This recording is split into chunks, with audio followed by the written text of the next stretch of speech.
What is the best way to organize good prompts and find prompts when we need them? So that's a tricky one. So if you're on the desktop, which I almost never am, there are several Chrome extensions that will organize prompts for you and even suggest prompts for you. I know that a lot of people are really into like having all these perfect prompts and everything, but in my experience, you really can sort of craft good prompts on the fly.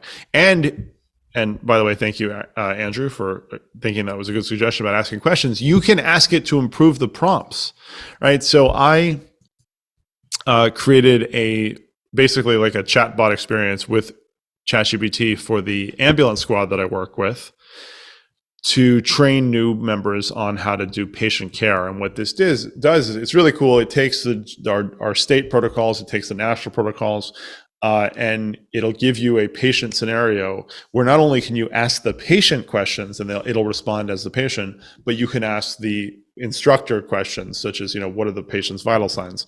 And the instructor, ChatGPT, can give them to you. Now, the first 5 or 6 times I did that, I would say, it was giving me things that were not quite in our scope. It was giving me things that were a little bit like off topic. It wasn't quite doing it the right way. And I refined it and refined it and refined it to the point where then I was able to say, okay, now I need you to write the perfect prompt so that I get these types of responses in the future. And it did. My prompt at that point was like 3 paragraphs long, and it wrote one that was like 6 sentences, perfect. And that's the one that I was able to cut and paste and use. Additionally, though, now you actually can share chats, and you can search through your chat history, which you couldn't do before. You would have to scroll through them. But so, for example, what I do now is with the social media that I run for these different organizations, I have a Trello card that pops up every week saying like, time to do the social media for this. And in that card is a link to that specific chat.